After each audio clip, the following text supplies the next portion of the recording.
Most welcome प्यारे साथियों, आपका एक बार फिर से स्वागत है कक्षा 10। साथियों, आज हम लोग एक नए चैप्टर की शुरुआत करने जा रहे हैं जो कि कक्षा 10 और कंपटीशन की दृष्टि से बहुत ही इंपॉर्टेंट टॉपिक है। साथियों, इस एक्सरसाइज में से अक्सर एग्जाम में 8 नंबर के प्रश्न पूछे जाते हैं, 2 प्रश्न ए सेक्शन में और 1 प्रश्न आपके डी सेक्शन में। तो इस चैप्टर को हम लोग इतने शानदार तरीके से पढ़ेंगे कि आप भी याद रखेंगे साथियों, जीवन भर इसको नहीं भूलेंगे। तो चलिए शुरुआत करते हैं बिना समय गवाए आज के इस सेशन की। निर्देशांक ज्यामिति में आप जानते हो प्यारे साथियों, छोटी क्लासों में आपने पढ़ा था संख्या रेखाएं। तो जो कोई भी समतल भाग है उसको हम लोग 2 संख्या रेखाओं की मदद से 4 बराबर भागों में बांटते हैं। तो ये चारों भाग है वो चतुर्थांश कहलाते हैं। साथियों, इस समतल को 4 बराबर भागों में बांट दिया। ये आपके क्षैतिज संख्या रेखा हो गई, ये ऊर्ध्व संख्या रेखा हो गई, और दोनों एक दूसरे को कैसे काटती है? लंबवत काटती है। ध्यान रखना साथियों, तो जो क्षैतिज रेखा है इसको हम लोग एक्स अक्ष बोलते हैं। याद रखना आप, कौन सी अक्ष? एक्स अक्ष।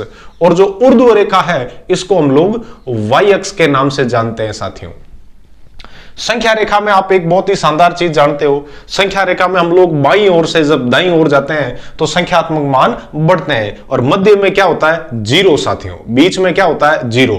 और जीरो के बाईं ओर वाली संख्याएं माइनस में -1, -2, -3, -4, और जीरो के दाईं ओर आप जाते हो तो धनात्मक संख्याएं +1, +2, +3, +4, इस तरीके से।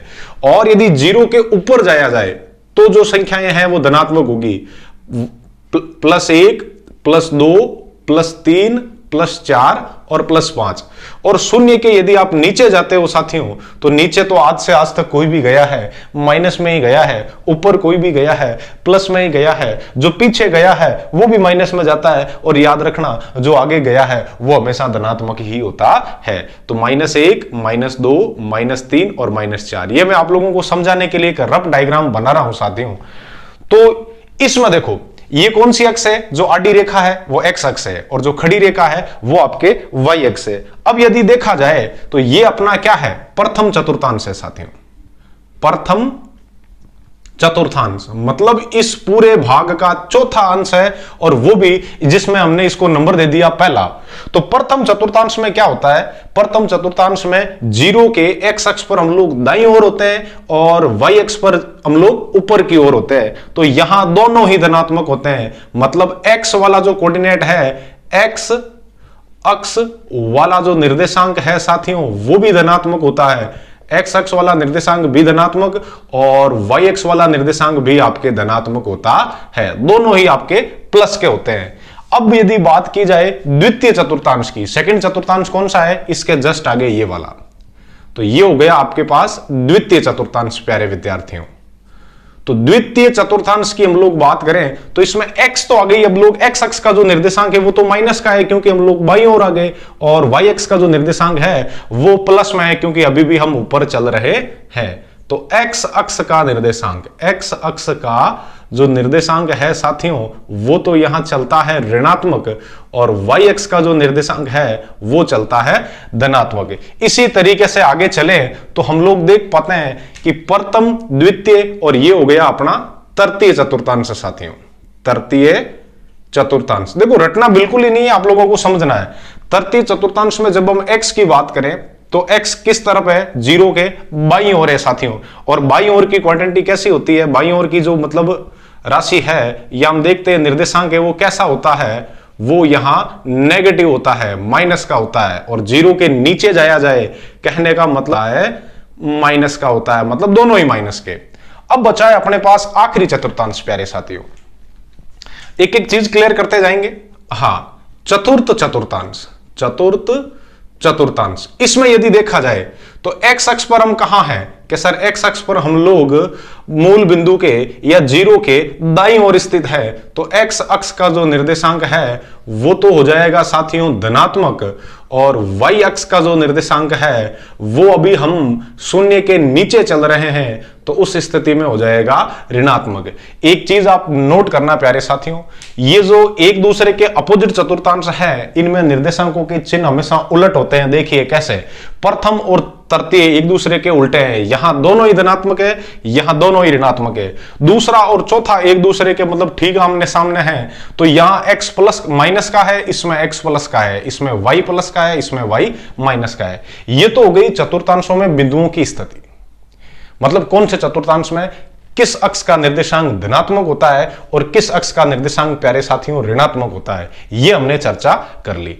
अब ये देखा जाए कि किसी भी समतल में स्थित किसी बिंदु के या द्विविमीय ज्यामिति जो भी हम पढ़ रहे हैं 2D, मतलब दो दिशाएं ही हैं, एक तो x अक्ष एक y अक्ष, लंबाई और चौड़ाई के अनुदेश दो दिशाएं ही है हमारे पास, यहां तीसरी दिशा नहीं है।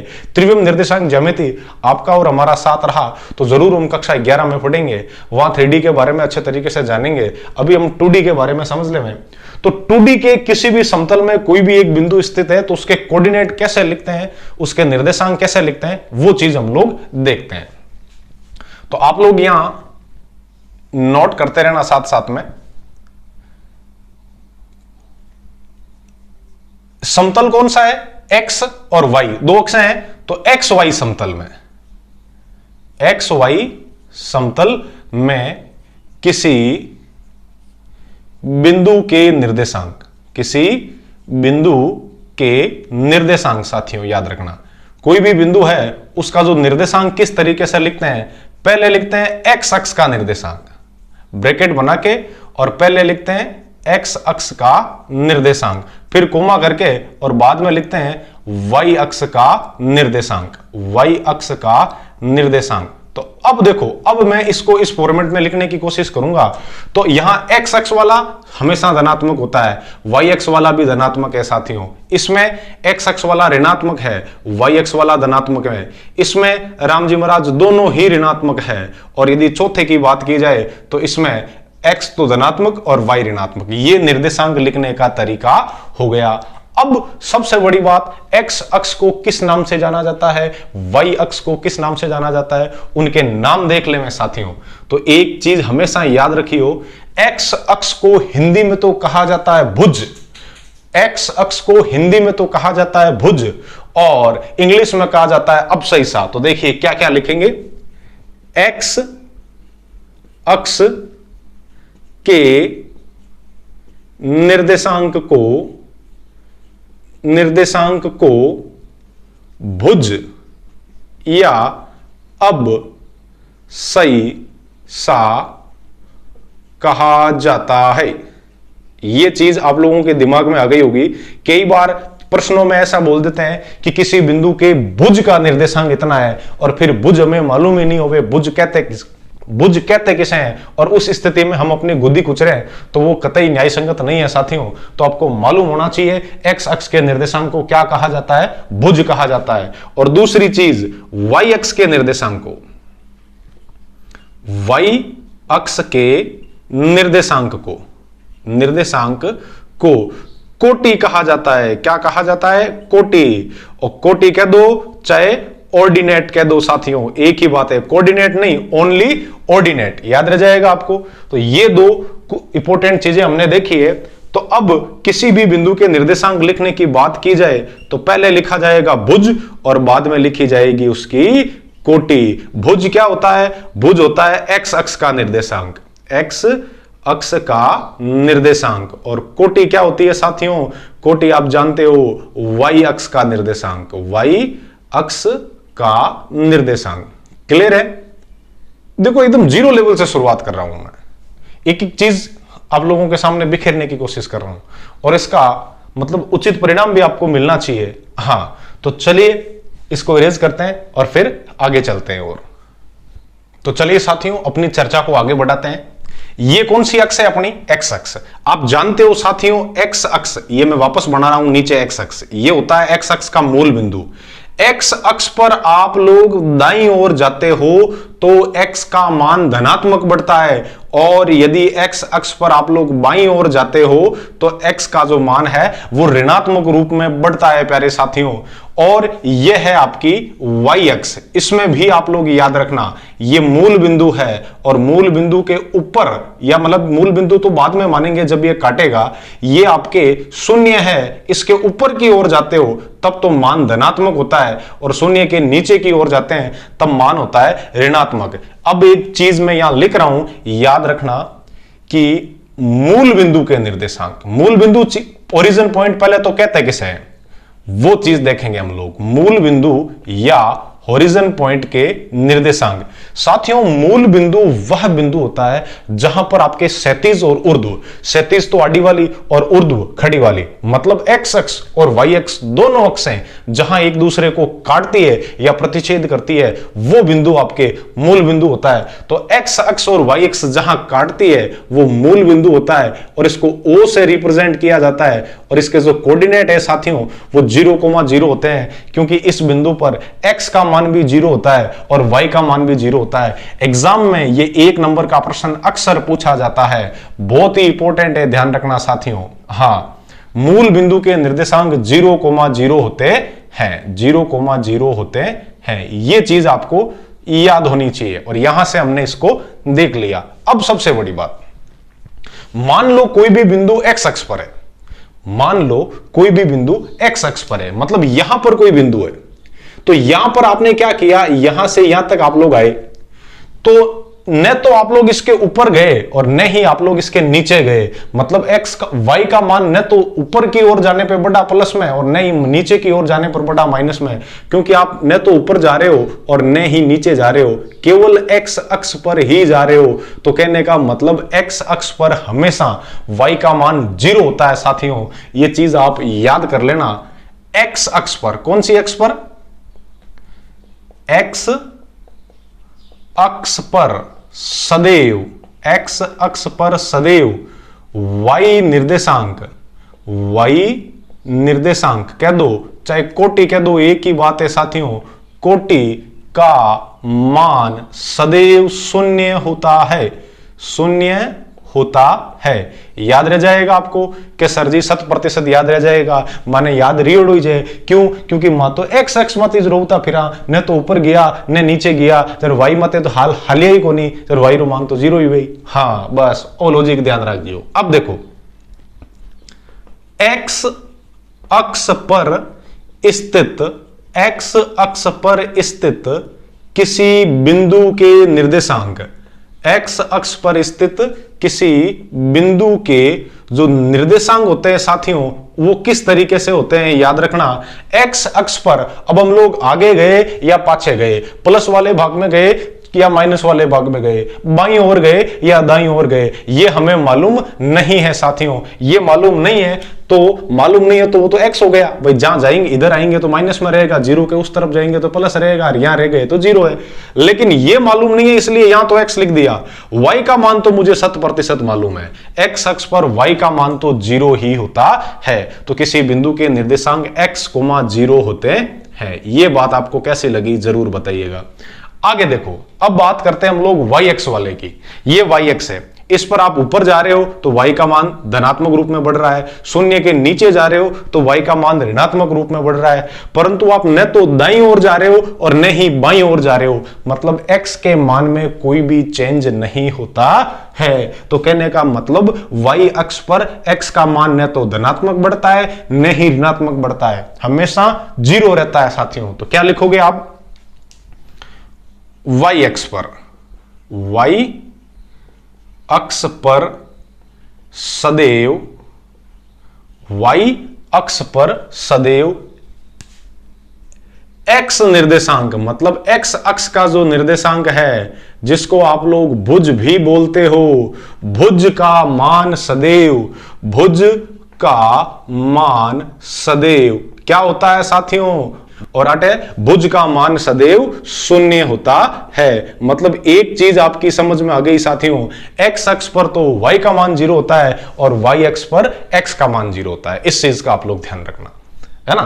तो चलो, तो वापस यदि आपसे कोई ऐसा पूछ लेवे कि y अक्ष पर y अक्ष पर स्थित किसी बिंदु के निर्देशांक। अब आप जानते हो साथियों, y अक्ष पर y का मान तो आपको मालूम है नहीं, क्या आप धनात्मक वाले हिस्से में हो या ऋणात्मक वाले हिस्से में हो, ऊपर हो या नीचे हो या जीरो पर हो, कोई मालूम नहीं है, इसलिए वो तो y हो जाएगा। लेकिन x का मान आप छाती ठोक के कह सकते हो कि सर वो जीरो होगा। तो y अक्ष पर स्थित किसी भी बिंदु के निर्देशांक है वो आपके 0, y होते हैं। ये आज अपनी चर्चा का विषय था। अब यदि आपसे पूछ ले कि कोई भी बिंदु है, जैसे ये यहां तक आपको पहुंचना है, तो इस बिंदु तक आप लोग कैसे पहुंचेंगे? तो इस बिंदु तक पहुंचने के लिए साथियों आप लोग यहां से पहले चलोगे x अक्ष पर। ये जो दूरी चले ये x का मान है प्यारे साथियों, क्लियर है? मतलब यहां x अक्ष पर चलो या इतनी दूरी यहां चलो, वो एक ही बात है। ये x अक्ष हो गई आपके, जितनी ये है इसके समांतर उतनी ही ये है, क्लियर है? फिर उसके बाद आप लोगों को ऊपर जाना है, तो ऊपर जाना है तो आप लोग ऊपर कितनी दूरी चढ़ोगे? जितनी ये है उतनी ही ये है। तो ये वाला यदि y मान है तो ये भी आपके y हो जाएगा। तो कहने का मतलब इस बिंदु तक पहुंचने के लिए आप लोग x अक्ष पर तो x इकाई और y अक्ष पर y इकाई ऊपर चढ़ते हो, तो इस बिंदु का जो निर्देशांक है वो x, y हो जाएगा। इस तरीके से ये चीजें होती है साथियों 2D में, क्लियर है? एक बिंदु आपको मूल बिंदु मानना होता है, फिर आपको क्या करना है, एक x अक्ष माननी होती है, उसके लंबवत एक y अक्ष मानते हैं। x अक्ष पर जितनी दूरी चल के गए वो x का मान, और y अक्ष पर जितनी दूरी आप चल के गए वो उसका y का मान। यहां से दो इंपॉर्टेंट चीजें और निकलती है, देखिए कौन सी, उन चीजों की भी हम लोग चर्चा कर ले। मैं पहले बोल देता हूं, बाद में इसको इरेज करके लिख दूंगा। साथियों ये कोई बिंदु है P, इस बिंदु P की आपको x अक्ष से दूरी लानी है, x अक्ष से दूरी। और दूरी की बात करूं तो लंबवत दूरी लेनी है साथियों, याद रखना, सीधी दूरी। दो बिंदुओं के बीच की जो सबसे न्यूनतम दूरी होती है वो लंबवत दूरी होती है, याद रखना साथियों, उससे शॉर्ट कोई दूरी नहीं होती है।